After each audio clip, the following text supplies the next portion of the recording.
February 1971 brought the kind of winter that old people use to mark time. The kind they reference decades later when younger generations complain about the cold. The Lac du Flambeau Reservation had seen brutal winters before. We're northern Wisconsin after all, but this one felt different from the first snowfall. It felt personal, like the cold itself had developed consciousness and decided to test exactly how much humans could endure before breaking. I'm Malik Kingfisher. Been working as a tribal conservation warden for the Lac du Flambeau Band of Lake Superior, Chippewa for 6 years. My job involves enforcing hunting and fishing regulations on reservation lands, managing wildlife populations, investigating poaching, and generally making sure people respect both the law and the land. It's good work, important work, and it keeps me connected to the forests and lakes my grandfather taught me to navigate as a child. That winter, I was partnered with Jim Caldwell, a Wisconsin DNR officer on loan to the tribe through a new cooperation program between state and tribal authorities. Jim was a good guy, competent and respectful, even if he didn't always understand the cultural aspects of reservation life. He'd been raised in Madison, learned his wildlife management from textbooks and university professors, saw nature as something to be studied and controlled rather than something to live in balance with. We'd worked together for 8 months by February, and I'd grown to trust him in the field even if we didn't always see eye to eye on methods. The blizzard hit on February 9th with a ferocity that caught everyone off guard.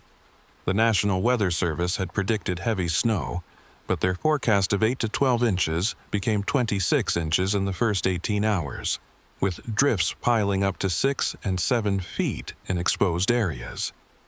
Wind gusts reached 60 miles per hour, creating whiteout conditions that made travel impossible and turned familiar landscapes into alien terrain, where you could get lost 50 feet from your own front door. Jim and I had been on patrol in the northeastern section of the reservation when the storm intensified beyond predictions. We'd been checking on a series of illegal trap lines we'd discovered the previous week, documenting locations and gathering evidence for prosecution. The traps were set deep in the backcountry, accessible only by snowshoe or snowmobile, in areas where few people ventured during winter months. Whoever had placed them knew the territory well and had chosen locations specifically to avoid detection. We'd taken my truck as far as the old logging roads allowed, then continued on snowshoes, planning to be back at the vehicle by mid-afternoon. But the storm changed those plans. By noon, visibility had dropped to less than 10 feet. By 1 o'clock, we couldn't see our own tracks from 5 minutes earlier. The wind wasn't just blowing snow, it was creating it, pulling moisture from the air and transforming it into a wall of white that erased the world. I made the call to hole up rather than try to navigate back. We were about 8 miles from the truck, 12 miles from the nearest occupied dwelling, and attempting to travel in those conditions would have been suicide. Fortunately, I knew these woods intimately, and I knew there was an old trapper's cabin about half a mile northeast of our position. The structure dated back to the 1890s, built by a French-Canadian trapper named Baptiste Moreau, who'd worked this territory before the reservation boundaries were formally established. The cabin had been abandoned for decades, but the tribe maintained it as an emergency shelter, keeping it stocked with basic supplies for exactly this kind of situation. Finding the cabin in the blizzard took us nearly 2 hours. What should have been a 30-minute snowshoe became an exhausting navigation exercise fighting wind and snow while trying to maintain our bearing using compass and dead reckoning. Jim's face was ghost white with cold by the time I spotted the cabin's dark outline through the storm, his movements sluggish from the early stages of hypothermia. The cabin was small, maybe 12 by 14 feet, with a stone fireplace, a single window, and a heavy wooden door that took both of us to force open against the accumulated snow. Inside, the temperature was barely warmer than outside, but at least we were protected from the wind. The tribe's emergency supplies were stored in a metal cabinet. Canned food, water purification tablets, matches, candles, a basic medical kit, wool blankets, and a stack of firewood covered with a tarp to keep it dry. We got a fire going immediately, using newspaper and pine kindling from the supply. The chimney drew well despite decades of disuse, and within an hour we had the interior temperature approaching something survivable. Jim huddled near the flames, hands shaking as circulation returned to his fingers, breath coming in short gasps that gradually slowed to normal. "How long do you think we're stuck here?" he asked, stripping off his wet outer layers to hang near the fire. I checked the barometer I always carried. The pressure was still falling. "Storm's not done yet. Could be a day, could be 3. Depends on when this system moves through and how much snow we get. Even after it clears, we'll need time for search and rescue to reach us, or for conditions to improve enough that we can make it back to the truck." "The radio?" Jim gestured to the handheld unit on my belt. I'd already tried it several times during our trek to the cabin. Dead zone out here. Too much terrain interference and the storm's not helping. We're on our own until the weather breaks and we can get to higher ground. Jim nodded, accepting the situation with the stoicism that made him a good field partner. He wasn't the type to panic or complain, just adapted to circumstances and focused on survival. "Well, at least we've got shelter and supplies. Could be worse." He was right, of course. We had everything we needed to wait out the storm safely. The cabin was solid, the supplies adequate, and both of us had experience with winter camping and emergency situations. This was an inconvenience, not a crisis. We'd be cold and uncomfortable, but we'd survive. That first night passed uneventfully. We took turns feeding the fire, ate canned stew heated over the flames, and tried to get what sleep we could on the hard floor with our sleeping bags and the wool blankets from the emergency supplies. The wind howled around the cabin with a sound like something alive and angry, rattling the window and finding every crack and gap in the old structure to whistle through. Snow accumulated against the walls, slowly burying the cabin in a cocoon of white. I dreamed of my grandfather that night, which wasn't unusual. I often dreamed of him when I spent time in the deep woods. He'd been a traditional man, fluent in Ojibwe, deeply knowledgeable about the old ways and the old stories. He'd died when I was 16, but his teachings had shaped everything I understood about the land and the creatures that inhabited it, both natural and otherwise. In the dream, he was sitting across from me in the cabin, feeding the fire with slow, deliberate movements. His face was younger than I remembered, maybe 40 or 50, but his eyes held that familiar combination of humor and seriousness that had characterized all his lessons. "You should leave this place, grandson," he said in Ojibwe. "The cold here is wrong. It's been wrong since the hunger came." "What hunger?" I asked. "The hunger that can never be satisfied," he replied. "The hunger that grows as it feeds.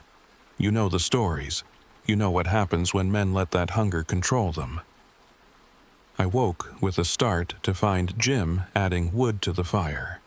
The dream fading but leaving an uneasy feeling in its wake. Morning light, gray and dim, filtered through the window. The storm was still raging outside, showing no signs of weakening. The second day followed the same pattern. We conserved our energy, rationed the supplies, maintained the fire, and waited. Jim seemed quieter than usual, withdrawn into himself in a way that I initially attributed to the stress of confinement and the monotony of waiting. We played cards using a deck from the emergency supplies, told stories about past hunting seasons and memorable calls, and tried to make the hours pass less slowly. But I started noticing small things. Jim spent more time staring at the fire than seemed normal, his gaze unfocused and distant. He startled easily at sounds that I barely registered, sudden movements that suggested his nerves were more frayed than he was admitting. and he kept rubbing his hands together, complaining about being cold even though the cabin had warmed to a reasonable temperature. "You feeling all right?" I asked late that afternoon. "Just cold," he said, pulling his blanket tighter. "Can't seem to get warm, no matter how close I get to the fire." I felt his forehead, checking for fever, but his skin was normal temperature. "You're not running hot? Probably just the stress and the confinement getting to you. Happens to everyone eventually." "Yeah, probably," he agreed, but he didn't sound convinced. The third day brought a subtle shift in Jim's behavior that I couldn't quite define but definitely felt. He moved differently, with a kind of restless energy that seemed at odds with our confined space. He paced when there was barely room to take 3 steps, examined the supplies repeatedly as if looking for something specific, and kept glancing at the door like he was considering going outside despite the continuing storm. That afternoon, while I was checking our dwindling firewood supply and calculating how much longer we could maintain heat, I heard an odd sound from behind me, a wet, tearing noise followed by aggressive chewing. I turned to find Jim crouched near the supply cabinet, eating something directly from a can without heating it, without even using utensils, just scooping the contents into his mouth with his fingers. "Jim, what are you doing?" He looked up at me, mouth full, and I saw that he was eating corned beef hash straight from the can, cold and congealed. The sight wouldn't normally have been that disturbing. People eat cold, canned food during emergencies all the time. But something about the way he was doing it set off alarm bells in my head. The desperation in his movements, the almost feral intensity of his eating, the fact that he'd been complaining about being cold, but made no effort to heat the food. "I was hungry," he said simply, returning his attention to the can. "You should heat that up. There's no reason to eat it cold when we have a fire right there." "Doesn't matter," he replied. "It's fine like this." I let it go, attributing it to cabin fever and the general degradation of standards that happens during extended survival situations. But I filed it away as another data point in the pattern of behavior changes I'd been observing. That night, the 4th night, the storm finally began to weaken. The wind died down to manageable levels, and the snow decreased from a blinding wall to intermittent flurries. The worst had passed, and I estimated we could attempt the trek back to my truck in the morning if conditions continued to improve. I woke around 3 a.m. to find Jim's sleeping bag empty. The fire had burned down to coals, and the cabin temperature had dropped significantly. I sat up, disoriented, and saw the door was partially open, letting in gusts of frigid air and snow. "Jim?" I called out, pulling on my boots and jacket. No response. I grabbed my flashlight and went to the door, looking out into the night. The storm had cleared enough that I could see maybe 20 or 30 yards, and the moon provided some illumination through breaks in the clouds. Jim's tracks led away from the cabin, heading northeast into the forest, deep boot prints in fresh snow that disappeared into darkness. I followed the tracks for maybe 100 yards, calling his name repeatedly, getting no response. The tracks were erratic, weaving between trees, occasionally showing where he'd fallen or stumbled. Whatever had driven him out of the cabin in the middle of the night, it wasn't rational decision-making. I made a choice I would second-guess many times in the days that followed. Instead of continuing to pursue him into the dark forest, potentially getting lost myself or injured, I returned to the cabin to wait for first light. Jim knew these woods reasonably well from our months of working together. He had his basic gear with him, and I convinced myself he'd return once whatever middle-of-the-night impulse had seized him wore off. I spent the remaining hours until dawn feeding the fire and watching the door, fighting sleep and anxiety in equal measure. When gray light finally began to filter through the trees, I set out following Jim's tracks. The trail led northeast for almost a mile, following no particular pattern or logic, just wandering movement through the forest. Then I found where the tracks converged with something else. An animal carcass, a white-tailed deer that had probably died during the storm, frozen and partially buried in snow.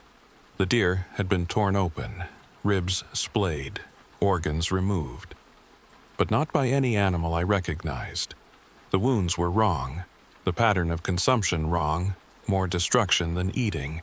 And in the snow around the carcass, mixed with the deer's blood, were Jim's boot prints. He'd been here, had been here recently, judging by how fresh the disturbance looked. But there was no sign of him now, just his tracks leading away from the scene, heading back toward the cabin. I followed those return tracks with growing dread, and found Jim back at the cabin, sitting near the fire, his hands and face cleaned, but his clothes showing dark stains he hadn't fully removed. He looked up when I entered, and his eyes were different somehow, harder and more distant than I'd ever seen them. "Where did you go?" I asked carefully. "I don't know," he said, and I believed he was telling the truth. "I woke up outside, must have been sleepwalking or something. Has that ever happened to you?" "Not like that, no." "Jim, what did you do out there?" "I told you, I don't remember." His voice had an edge now, defensive. "I was in my sleeping bag and then I was in the snow. Everything in between is just dark." I decided not to mention the deer carcass. Not yet. Whatever had happened, confronting him directly when we were still isolated and dependent on each other seemed like a bad idea. But I knew what I'd seen, and I knew it wasn't right. We left the cabin later that morning, making our way back through the snow to where I'd left my truck 5 days earlier. The storm had dumped over 40 inches total, with drifts significantly higher. Travel was exhausting, breaking trail through deep snow, but we made it back to the vehicle by early afternoon. The truck was buried under snow, but I'd parked it strategically, and we were able to dig it out and get the engine started. The roads back to town were barely passable, but reservation crews had been working to clear main routes, and we made it back to the tribal offices by evening. Jim went home to his rented house in town, and I went home to my family's place on the reservation. My wife, Margaret, took one look at my face and knew something was wrong. But I told her it could wait, that I needed sleep first and we'd talk in the morning. She didn't push, just made sure I ate something hot and helped me into bed. But I didn't sleep well that night. I kept seeing Jim's face in the firelight, kept thinking about those tracks converging with the torn-apart deer, kept remembering my grandfather's dream warning about hunger that could never be satisfied. The next morning, I went to see one of our tribal elders, a man named Joseph Weaver, who was in his 80s and knew more about traditional knowledge than anyone else on the reservation.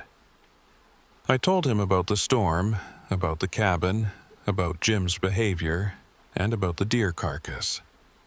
I described everything in careful detail, leaving nothing out, because I needed someone who understood the old stories to tell me I was overreacting, that there was a rational explanation. Joseph listened in silence, his weathered face betraying no emotion until I finished speaking. Then he was quiet for a long time, staring out his window at the snow-covered landscape. "The cabin you stayed in," he finally said in Ojibwe. "That was Baptiste Moreau's place?" "Yes, the old trapper cabin from the 1890s. Do you know why that cabin was abandoned, Malik? Do you know what happened to Baptiste Moreau?" I assumed he just moved on eventually. Trappers were transient back then. Joseph shook his head slowly. He didn't move on. He went Wendigo. During a winter like this one, maybe worse. He was trapped alone in that cabin for weeks, ran out of food, started eating anything he could catch. Eventually ate his own partner when the man died from pneumonia. The hunger drove him mad, and the madness drove him to become something worse than mad. By the time spring came, he wasn't human anymore. The tribe's warriors hunted him down and killed him, but not before he'd taken 3 more lives. My blood went cold. You're saying the cabin is cursed? I'm saying that kind of hunger leaves a mark on a place. It's like a disease that sleeps in the wood and the stone, waiting for the right conditions to wake up and spread again.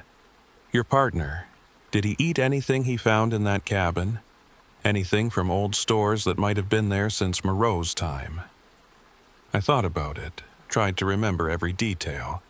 We'd eaten from the tribe's emergency supplies, canned goods that were rotated regularly. But Jim had been investigating the cabin thoroughly, examining everything with the curiosity of someone who'd never seen a structure that old. Had he found something? Eaten something without mentioning it? I don't know, I admitted. He might have. There are parts of those days that I wasn't watching him every moment. You need to watch him now, Joseph said seriously. Watch for the signs. Constant hunger that can't be satisfied. Feeling cold no matter how warm it actually is. Craving raw meat, preferring it to cooked.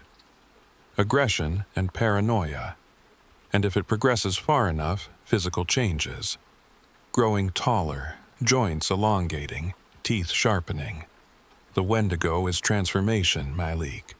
It's what happens when hunger becomes the only thing a person is when all humanity gets consumed by the need to feed. You're talking about a legend, I said, but my voice lacked conviction. A story to teach lessons about greed and cannibalism.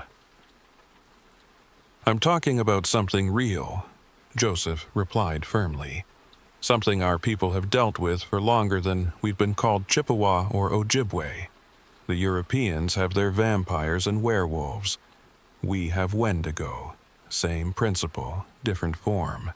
A human who crosses a line and becomes a monster. And once the transformation starts, it's very difficult to stop. I wanted to argue, wanted to insist that Jim's behavior had rational explanations, but I couldn't shake the feeling that Joseph was right. Everything I'd observed aligned too perfectly with what he was describing. What do I do? I asked. First, confirm he's actually transforming. The early stages can be reversed if caught quickly enough. But you need to be certain before taking any action. Watch him. Document the changes. And if it becomes clear he's truly going Wendigo, then we'll need to perform a ritual. A cleansing that might save him, or might require more extreme measures. Extreme measures? Joseph's eyes were ancient and sad. There's only one way to stop a full Wendigo transformation once it reaches the final stages, Malik. You know what that is. You know what your grandfather would have done. I left Joseph's house with my mind spinning, torn between skepticism and growing horror. I'd been raised with the old stories, but I'd also been educated in Western schools, taught to think rationally and scientifically. Wendigo were folklore, not biological reality. There had to be another explanation for Jim's behavior. But that night, I got a call from the tribal police. There'd been an incident at Jim's rental house. His landlord had stopped by to check on him after the storm, found the door unlocked, and discovered what looked like a break-in. Furniture was overturned, there were scratches on the walls, and the refrigerator had been emptied of all its contents. Raw hamburger meat wrappers were scattered across the kit forest floor, along with torn packaging from frozen chicken that had been partially thawed and consumed. Jim himself was fine, or claimed to be. He said he'd been very hungry when he got home, had eaten everything he could find, and apologized for the mess. He explained away the furniture and wall damage as resulting from moving things around to reach the heating vents because he'd been so cold. The landlord accepted the explanation because Jim was usually a responsible tenant, but the police had been called and a report had been filed. I went to see Jim the next morning, bringing coffee and donuts as an excuse for the visit. He looked terrible. He'd lost weight since the storm, his face gaunt and hollow, and his eyes had a fevered intensity that I'd never seen before. He was wearing multiple layers of clothing despite the house being well heated, and he was shivering. "Man, you look rough," I said, setting down the coffee. "Maybe you should see a doctor. Could be you picked up something during the storm." "I'm fine," Jim insisted. "Just haven't been sleeping well. Nightmares." "About what?" He hesitated, then shrugged. "About being hungry. About eating and never being full. Stupid stress dreams, probably. How are you doing? Storm didn't seem to affect you at all." We talked for a while, circling around the real issues, both of us pretending everything was normal while knowing it wasn't. I noticed he didn't touch the donuts, just drank the coffee like it was water, and he'd been dying of thirst. And I noticed his hands, his fingers, seemed longer than I remembered, the joints more prominent. When I left, I knew Joseph had been right. Whatever was happening to Jim, it wasn't a normal illness. The transformation had started, and I had no idea how to stop it. Over the next week, I watched my partner deteriorate. He came to work every day, insisted he was fine, but the signs were impossible to miss. He'd lost at least 15 pounds, his clothes hanging loose on a frame that somehow looked taller and more angular. He constantly complained about being cold, wearing a heavy parka even inside heated buildings, and his eating habits had become disturbing, preferring raw or barely cooked meat, consuming enormous quantities and still claiming to be hungry. But the most disturbing change was psychological. Jim's personality was shifting, becoming more aggressive and paranoid. He snapped at people for minor issues, accused colleagues of stealing his food, and showed zero empathy for others. The friendly, cooperative partner I'd known was disappearing, being replaced by something calculating and hostile. The incident that forced my hand happened on February 22nd, 13 days after we'd left the cabin. Jim and I were on patrol together, checking ice fishing shelters on Lac du Flambeau Lake, and we encountered a family with several children enjoying a winter afternoon on the ice. Standard safety check, making sure they had proper equipment and valid permits. Jim's reaction was immediate and wrong. He stared at the children with an intensity that made the parents uncomfortable, moved toward them with a predatory focus that I recognized on an instinctive level as dangerous. I positioned myself between Jim and the family, made an excuse about needing to respond to another call, and got him away from them as quickly as possible. In the truck, Jim was agitated and angry. Why did we leave? I wanted to talk to them longer. Talk to them, or something else? I asked carefully. What's that supposed to mean? It means you were looking at those kids like they were food, Jim. And that family noticed. I noticed. What the hell is wrong with you? Nothing is wrong with me, he shouted. And I saw his teeth. Saw that they looked sharper somehow, more pointed. I'm just hungry, Malik. I'm always so damn hungry, and nothing helps. Nothing fills me up. I eat and eat and eat, and 5 minutes later, it's like I haven't eaten in days. Don't you ever feel that way? Don't you understand? I understand you need help, I said. Real help, medical help, or something else. What? Something else. His eyes narrowed with suspicion. What are you talking about? I made a decision in that moment, knowing it might cost me our partnership, or worse. I'm talking about Wendigo psychosis, Jim. I'm talking about what happens when someone crosses a line they shouldn't cross, eats something they shouldn't eat, and starts transforming into something that isn't human anymore. The silence in the truck was absolute. Jim stared at me with an expression I couldn't read, surprise and fear and anger all mixed together. Then he laughed, a harsh sound without humor. You seriously believe that folklore bullshit? You think I'm turning into some kind of monster because of what? A native curse? Jesus Christ, Malik. I thought you were educated. I thought you were rational. Rational left the building when you started eating raw meat and growing 2 inches taller in less than 2 weeks, I replied. Rational disappeared when you started looking at children like prey. This is real, Jim, whether you want to believe it or not. And if we don't do something about it soon, it's going to be too late. Too late for what? Too late to save your humanity. Too late to stop the transformation. Too late for anything except putting you down like a rabid animal. Jim went very still, and for a moment I saw fear break through the aggression. Saw the man I knew still fighting against whatever was consuming him from inside. "What do I do?" he asked quietly. "You come with me to see someone who might be able to help. No promises, no guarantees. But if there's any chance of fixing this, he's our best option." Jim agreed, and that afternoon I took him to Joseph Weaver's house. The elder took one look at Jim and nodded slowly, confirming what I'd already known. The transformation was well underway, and time was running out. Joseph Weaver's house smelled like sage and cedar smoke, the traditional medicines burning in a small clay bowl on his kit forest table. Jim sat across from the elder, nervous, but trying to maintain his skeptical exterior. I stood near the door, ready to intervene if things went wrong, though I had no idea what intervention would even look like in this situation. Joseph studied Jim in silence for several minutes, his weathered face expressionless.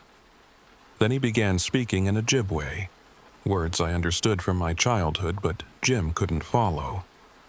I translated as Joseph instructed me. "He wants you to remove your shirt," I told Jim. "He needs to see your skin." Jim hesitated, then complied, pulling off his heavy jacket and the multiple layers beneath. What I saw made my breath catch. Jim's torso had changed dramatically. His ribs were visible, protruding sharply beneath skin that looked gray and tight. But it wasn't just weight loss. His proportions were wrong. His chest cavity seemed elongated. His spine curved in a way that suggested his skeleton was literally reshaping itself. Joseph moved closer, examining Jim's skin with gentle fingers. He pointed to small patches where the skin had darkened almost to black, concentrated around Jim's joints and along his spine. Then he checked Jim's mouth, pulling back his lips to reveal teeth that had definitely grown sharper, more pointed, designed for tearing rather than chewing. "Ask him what he ate in the cabin," Joseph said to me. "Ask him if he found anything hidden. Old stores, dried meat, anything that might have been there since Moreau's time." I translated the question. Jim's face showed confusion, then slow recognition. "There was a compartment," he said slowly, "behind a loose board near the fireplace. I found it the second day, was just exploring. Inside was a leather pouch, looked ancient. It had dried meat in it, jerky or something similar. I was hungry and I thought maybe it was part of the emergency supplies that had been missed during restocking. So I ate some, maybe half of what was there." Joseph closed his eyes and breathed out slowly. That was Moreau's cache. The meat he preserved during his final winter. The meat that contained human flesh mixed with venison. That's what he fed to his partner before the man realized what he was eating.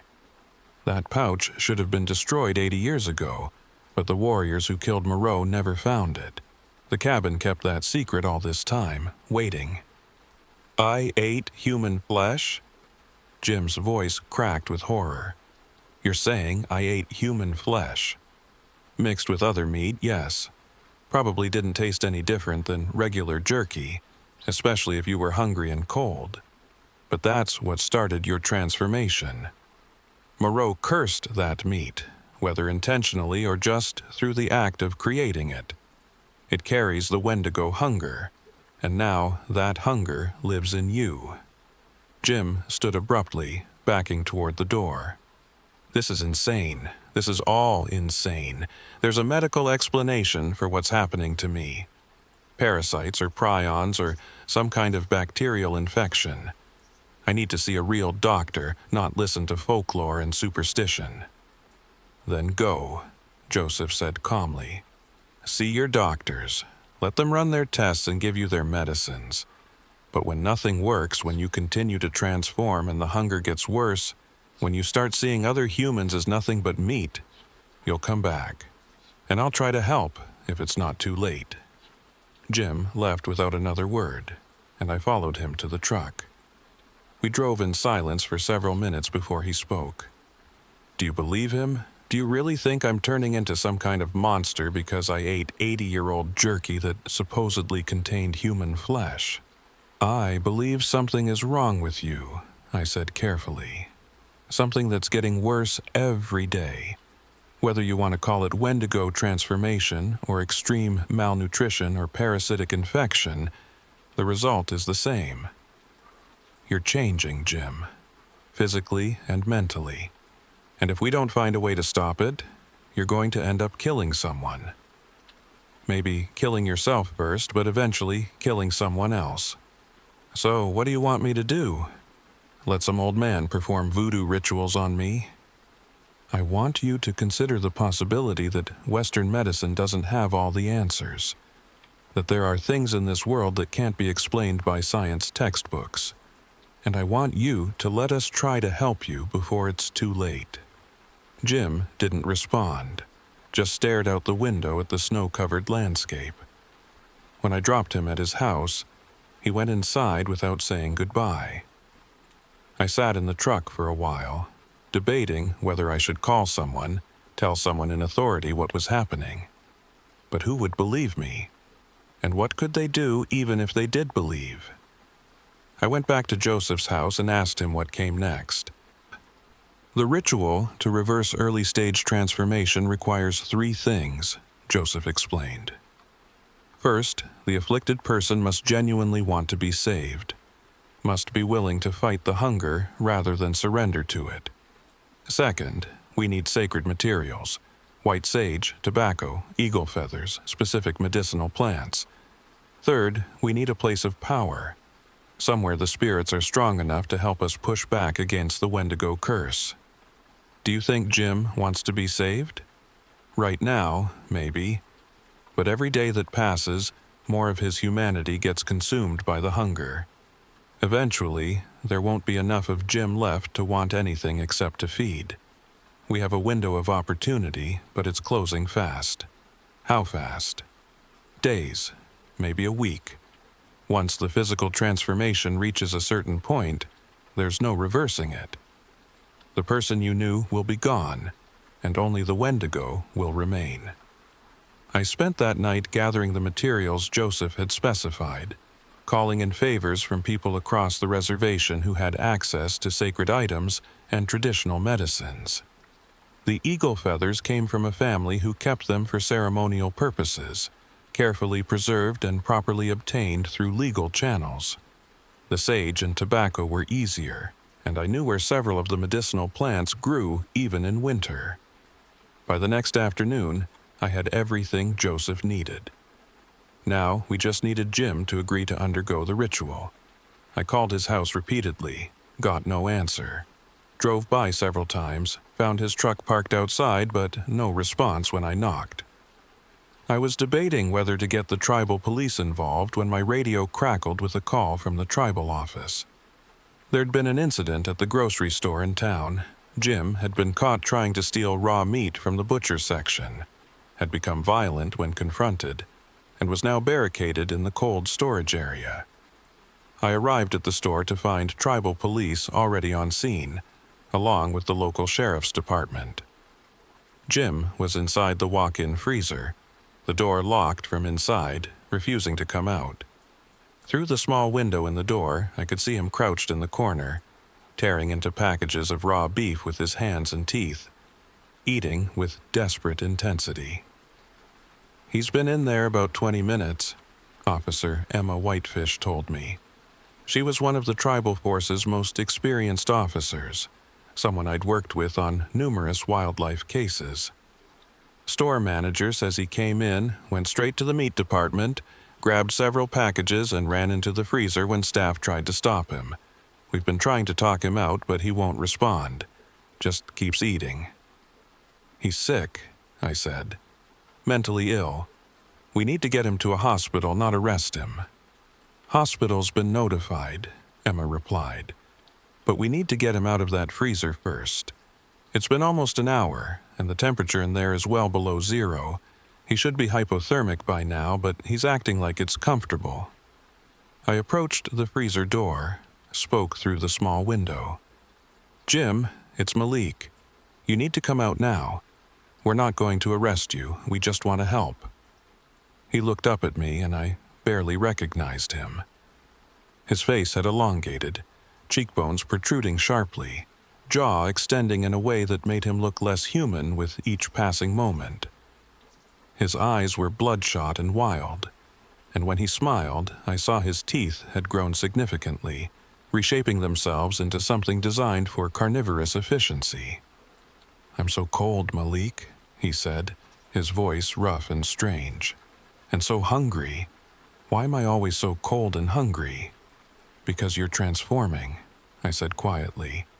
"Because the Wendigo curse is consuming you. But we can still stop it. Joseph has everything ready. We can perform the ritual tonight if you'll just come with me." "Ritual won't work," Jim replied, returning his attention to the raw meat in his hands. "Nothing works. The hunger just grows. And I'm starting to understand something, Malik. I'm starting to understand that the hunger is honest. It's the only real thing left. Everything else is just pretending." The sheriff's department decided to force entry after Jim had been in the freezer for 90 minutes. They were worried about hypothermia and potential liability if he died in there. When they opened the door, Jim exploded outward with inhuman speed, knocking down 2 deputies and running past the police cordon before anyone could react. I followed in my truck, tracking him through town and onto reservation backroads. His footprints in the snow showed he was running at speeds that shouldn't be possible for human physiology, taking distances that suggested his legs had elongated significantly. The transformation was accelerating, reaching the point where it would soon be irreversible. I lost his trail in dense forest about 6 miles north of town, in an area of old-growth timber that few people entered even during good weather. I parked the truck and continued on snowshoes, following his tracks through terrain that got progressively more difficult. The tracks showed where he'd fallen several times, where he'd stopped to rest, where he'd caught and partially consumed a rabbit, eating it raw and leaving only bones and fur. I found him at sunset in a small clearing, sitting on a fallen log, looking at his own hands like they belonged to a stranger. And maybe they did. His fingers had elongated even further, the nails thickened and darkened to something resembling claws. He'd grown at least 4 inches since that morning, his clothes torn and inadequate for his changed proportions. "It doesn't hurt," he said when he saw me. "I thought transformation would hurt, but it doesn't. It just feels like becoming more myself, more honest. Does that make sense?" "You're not becoming yourself," I replied, keeping my distance but trying to sound calm and non-threatening. "You're becoming something else, something that will eventually kill you, Jim. The Wendigo hunger can't be satisfied. You could eat every living thing in Wisconsin and still be hungry. That's the curse. That's what Moreau learned. That's why the warriors killed him."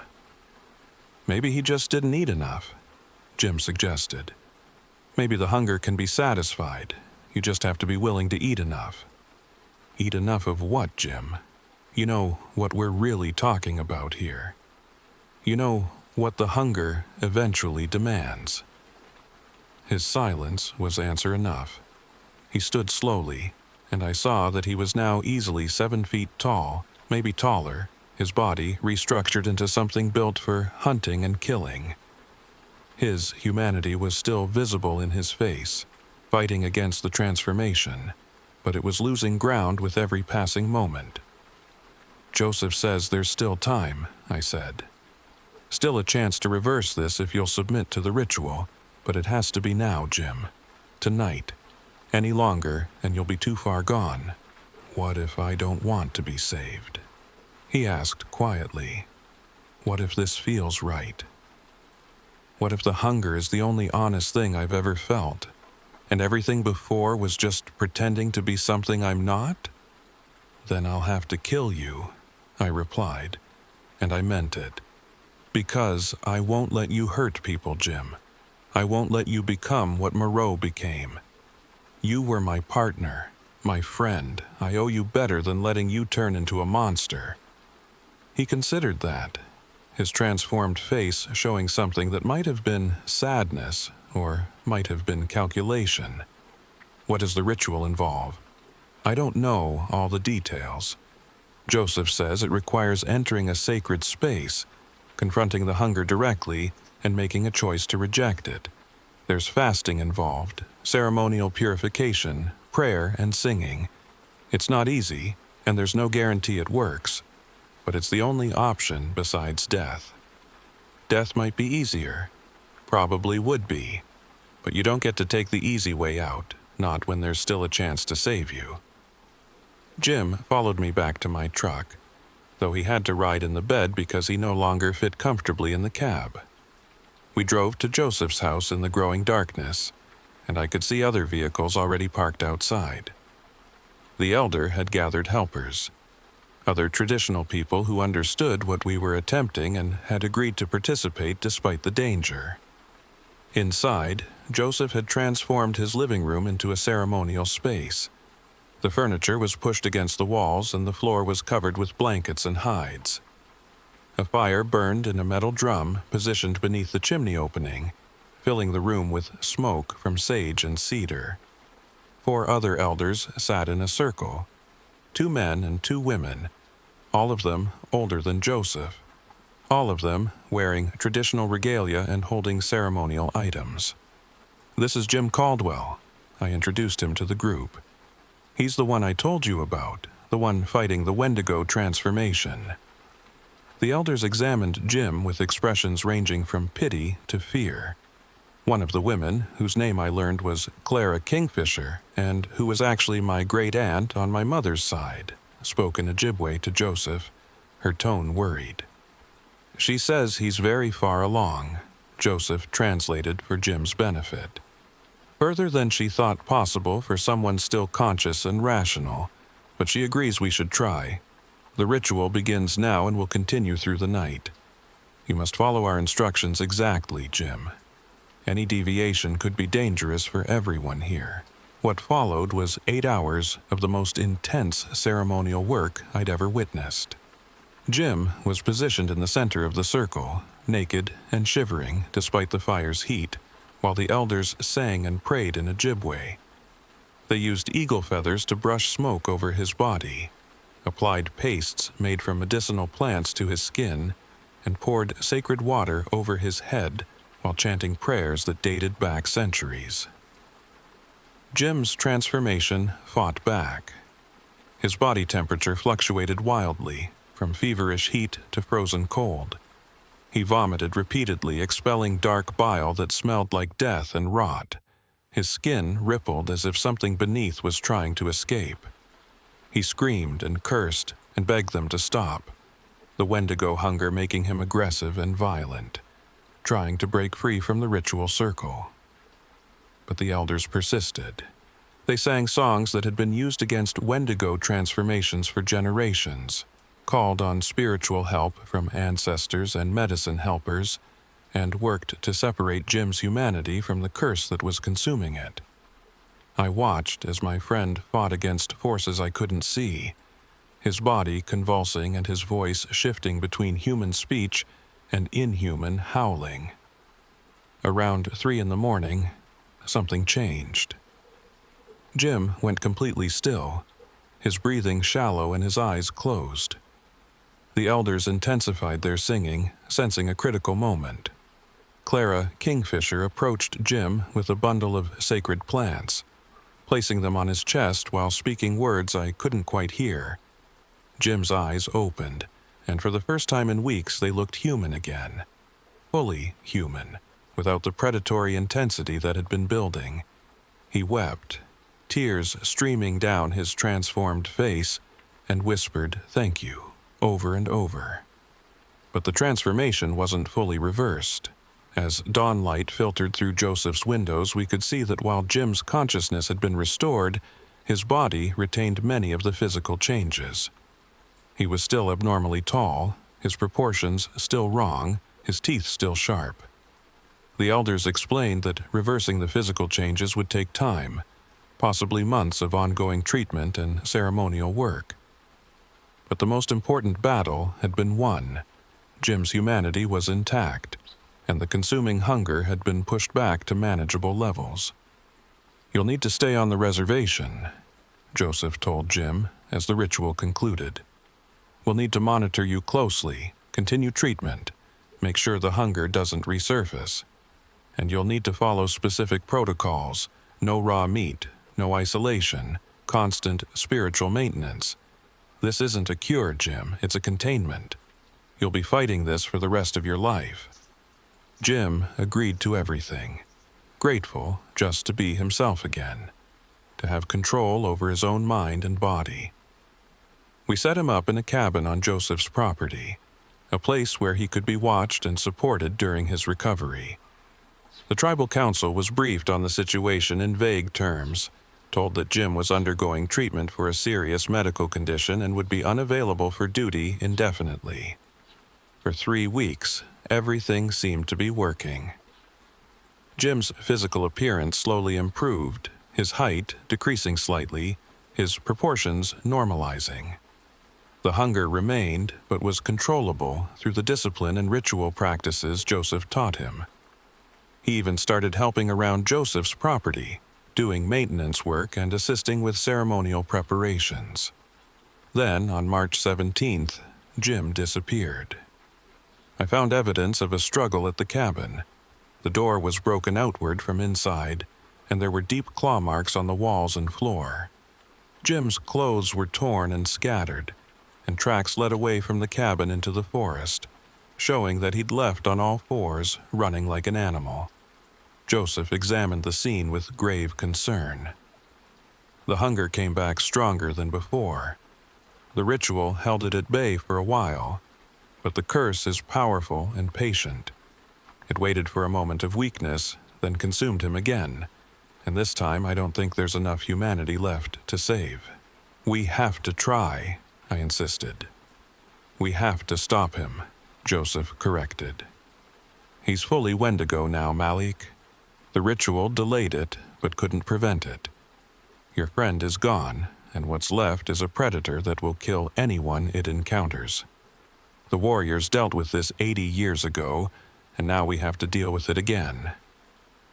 I refused to accept that, refused to believe Jim was beyond saving.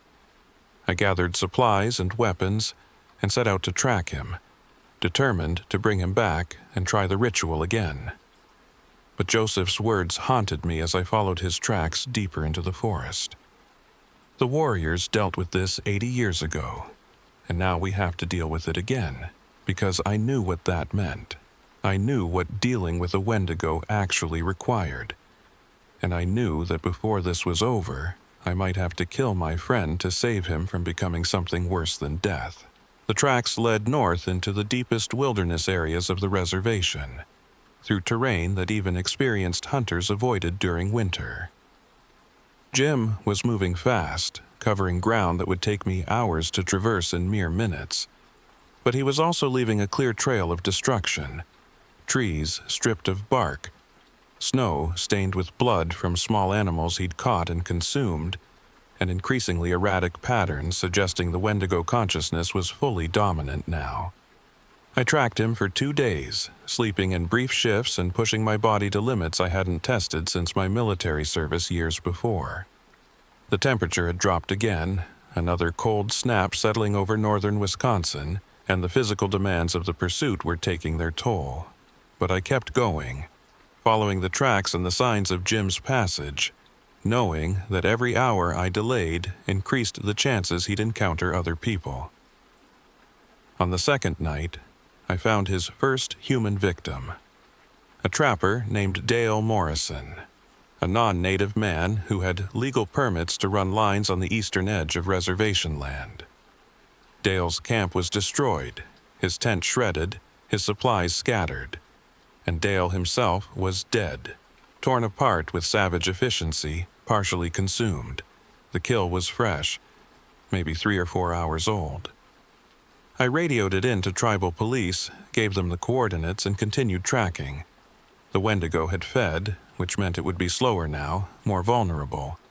But it also meant the situation had escalated beyond any possibility of non-lethal resolution. Jim had killed someone. Whatever remained of his humanity, it wasn't enough to prevent him from becoming exactly what the legends warned about. Emma Whitefish reached me by radio that evening. "Malik, the FBI is getting involved. A death on reservation land with evidence of extreme violence. They're sending agents from the Minneapolis field office, and they're bringing in their critical incident response group. You need to come back, let law enforcement handle this." "Law enforcement can't handle this," I replied. "They don't understand what they're dealing with. They'll send armed teams into the forest and Jim will kill them. More people will die because they're approaching this like it's a normal manhunt. Then tell them what they need to know. Brief them on the situation. You want me to tell federal agents that my former partner has transformed into a Wendigo and needs to be killed with traditional methods? They'll think I'm insane, Emma. They'll pull me off the case and send in their own people, and those people will die. So what's your plan? Track him alone, and then what? You gonna kill him yourself?" "If I have to," I said, and the words felt like swallowing glass. "If that's what it takes to stop him from killing anyone else, then yes." There was a long silence on the radio. Finally, Emma said, "I'm putting you on administrative leave effective immediately. If you continue this pursuit, you're doing it as a private citizen, not as a tribal officer. Do you understand?" "I understand." "Be careful, Malik, and for what it's worth, I believe you. About what Jim's become. My grandmother told me the old stories, and I've seen things in these woods that can't be explained away. So be careful, and come back alive." I continued tracking through the night, now officially unauthorized but unable to stop. The trail led to an area called Spirit Hollow, a depression in the landscape surrounded by steep ridges, known in tribal oral history as a place where the barrier between worlds was thin. Spirits congregated there, according to the old people. Good spirits and bad spirits both, drawn by something in the land itself. Joseph Weaver had given me specific instructions before I left on this hunt. If I encountered the Wendigo and had no choice but to kill it, the method mattered. Regular bullets might slow it down but wouldn't stop it permanently. Fire was effective but difficult to use in snowy forest conditions. The traditional method involved a weapon made from copper, blessed by medicine people, and used to pierce the creature's heart, followed by immediate burning of the body. I carried such a weapon now, a copper knife that Joseph had ceremonially prepared, wrapped in sacred sage and cedar. He'd also given me a bundle of items to use if I had the opportunity to perform the killing properly. Matches, fire accelerant, tobacco, and prayers written in Ojibwe that I was to speak over the body as it burned. I found Jim at dawn on the third day, in the center of Spirit Hollow, crouched over the remains of another kill. This one wasn't human. Just a deer he'd run down and torn apart. But the way he was eating it, the savage intensity and the complete lack of humanity in his movements, told me everything I needed to know about what he'd become. He was barely recognizable now. The transformation had completed itself during his time in the wilderness. He stood close to 9 feet tall, impossibly thin, but with visible muscle structure that suggested terrible strength. His limbs were elongated, joints reversed in ways that allowed him to move on all fours as easily as upright. His face had become something from nightmare, jaw extended into a muzzle-like structure, teeth grown into fangs, eyes sunken and hollow but glowing with a pale light that had nothing to do with human consciousness. This was what the Wendigo truly was.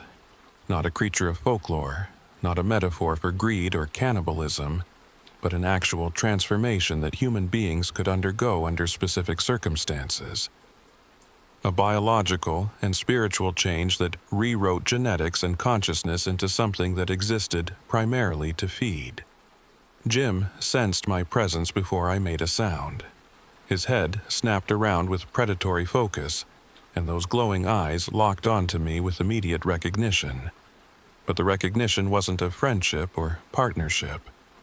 It was the recognition a hunter has for familiar prey. "Jim," I called out, my voice carrying across the hollow.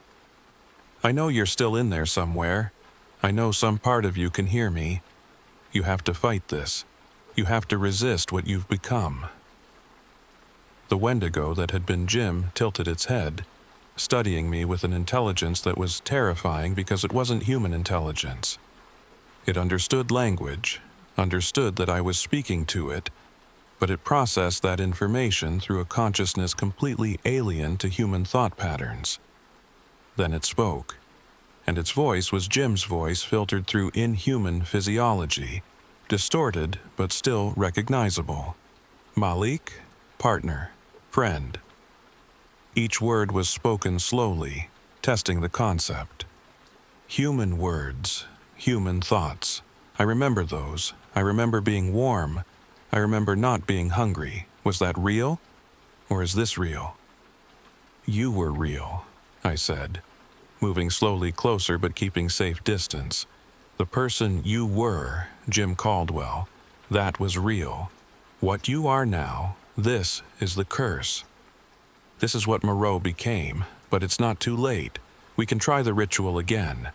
We can fight this together." The Wendigo made a sound that might have been laughter. The ritual failed. The hunger won. It always wins, Malik. Because the hunger is honest. Humans pretend they don't want to consume everything around them. Pretend they don't want to take and never give back. But the Wendigo knows the truth. The Wendigo embraces what humans hide. That's the curse talking, not you. The Wendigo is a parasite, Jim. It's using your voice and your memories, but it's not you anymore. Isn't it? The creature moved closer, and I saw Dale Morrison's blood still on its hands and mouth. "I killed that trapper, Malik. I tore him apart and I ate him, and while I was doing it, I was Jim Caldwell. I was your partner. I knew what I was doing, and I did it anyway because the hunger demanded it. So tell me, where does the curse end and the man begin?" I had no answer for that. The philosophical question of identity and transformation was beyond my ability to parse in the moment. All I knew was that my friend had killed someone and would kill again, and my duty was to stop him regardless of the existential complexities. "I'm sorry, Jim," I said, and I meant it with everything I had. "I'm sorry I didn't find a way to save you. I'm sorry the ritual failed. I'm sorry for all of it. But I can't let you leave this hollow. I can't let you hurt anyone else. You think you can stop me?" The Wendigo's voice carried amusement now. "You're just meat, Malik. Warm meat that will freeze in this cold, tender meat that will tear easily. I could eat you in minutes, should eat you, end your suffering before the hunger takes you too." "It won't take me," I replied, drawing the copper knife from its sheath. "Because I know what it is, and I know how to resist it. That's the difference between us, Jim. You surrendered, I won't." The Wendigo rushed me with speed that shouldn't have been possible for something its size. I dove sideways, rolled in the snow, came up swinging the copper knife. The blade caught the creature's arm, opening a wound that steamed in the cold air. The Wendigo shrieked, a sound of surprise more than pain, and backed away. "Copper," it said, understanding. "The old ways. You came prepared to kill me. I came prepared to do what's necessary." What followed was a fight that pushed me to the absolute edge of my survival capability. The Wendigo was faster, stronger, and more savage than any opponent I'd ever faced. But it was also newly transformed, still learning its changed body, and I had experience and preparation on my side. I used the terrain, used the snow and the trees for cover, struck when opportunities presented themselves and retreated when they didn't. The copper knife proved effective. Each wound I inflicted seemed to cause disproportionate damage, the blessed metal acting as poison to the Wendigo's transformed physiology. But I was also taking damage. Claws that caught my arm left deep lacerations. A blow that grazed my side broke ribs. I was bleeding and exhausted and operating on adrenaline and desperation. The end came when the Wendigo overcommitted to an attack, lunging at me with everything it had. I sidestepped at the last instant, and the creature's momentum carried it into a dead tree that collapsed under the impact. In that brief moment of vulnerability, I drove the copper knife into its chest, aiming for where the heart should be, using all my remaining strength to pierce deep. The Wendigo screamed, a sound of rage and pain, and perhaps, underneath it all, relief. It thrashed, trying to dislodge the blade, but the copper had found its mark. The creature's movements became uncoordinated, its strength fading as the blessed metal did its work. I stepped back, breathing hard, and watched as the Wendigo collapsed into the snow. Its body was already beginning to change back, the transformation reversing as death approached.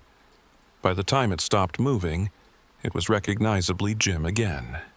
Still elongated and wrong in many ways, but human enough that I could see my friend's face in the remains. I performed the burning ceremony as Joseph had instructed, built a pyre from fallen wood, arranged Jim's body on it with respect and care, spoke the Ojibwe prayers I'd memorized, and lit the fire with sacred tobacco as accelerant. I watched my partner burn, tears freezing on my face, until nothing remained but ashes and bones. Then I collapsed in the snow, my own injuries finally overwhelming my ability to function.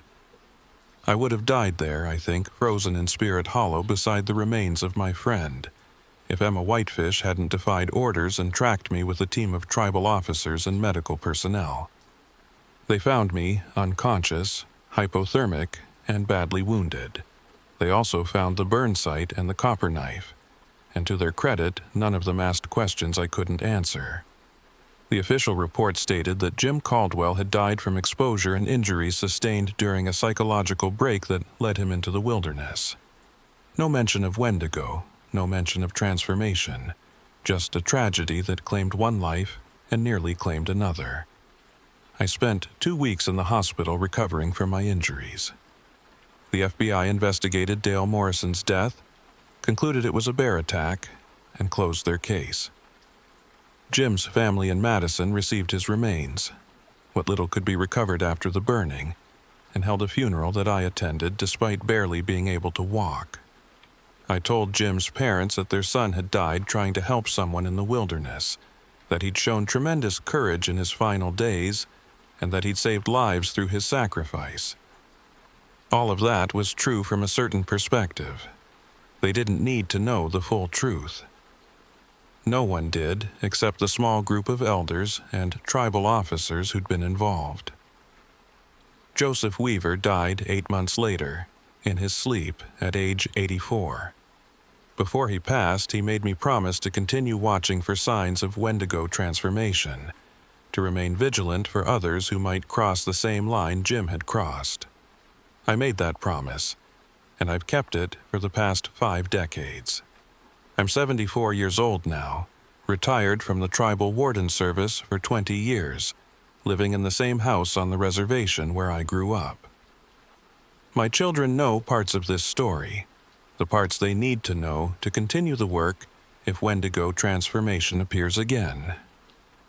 My grandchildren think I'm superstitious, but humor my warnings about respecting the old ways and never surrendering to hunger, literal or metaphorical. The winter of 1971 changed me in ways that never fully healed. I see Jim's face sometimes, both as the friend I knew and as the creature he became. I wonder if I made the right choices, if there was some other option I didn't see, some way to save him that I missed. But I also know that the Wendigo is real, that transformation is possible, and that sometimes the only way to save someone is to stop them from destroying others. The Lac du Flambeau Reservation still maintains Baptiste Moreau's cabin as an emergency shelter. But after Jim's death, the tribal council added additional protections. The structure was ceremonially cleansed, blessed by medicine people, and modified to include markers warning about the history of the place. The emergency supplies are checked more frequently, and any evidence of old stores or hidden caches is reported immediately and removed. There haven't been any confirmed Wendigo transformations on the reservation since 1971, at least none that I'm aware of. But every winter, when the temperature drops and the snow piles deep, I watch the reports of missing persons and unusual deaths. I pay attention to cases of extreme violence that don't make sense, to patterns of behavior that suggest something beyond normal human psychology. Because the hunger is still out there. The curse that claimed Jim, the same curse that claimed Moreau 80 years before him, still exists in the world. It waits for the right combination of circumstances: extreme cold, isolation, starvation, and most critically the consumption of human flesh or meat cursed by previous Wendigo. When those conditions align, transformation becomes possible. The Wendigo is not folklore. It's not metaphor or cautionary tale. It's a real phenomenon that indigenous people have dealt with for centuries, understanding it through cultural knowledge that Western science doesn't acknowledge. We know how to identify the early stages, how to attempt intervention, and when necessary, how to stop a transformation that's gone too far. Jim Caldwell was a good man who made a mistake. He ate something he shouldn't have eaten, and that single act set in motion a transformation he couldn't control. He fought against it as long as he could, submitted to traditional rituals in an attempt to be saved, and ultimately lost the battle against a hunger that could never be satisfied. I killed my friend to prevent him from killing others.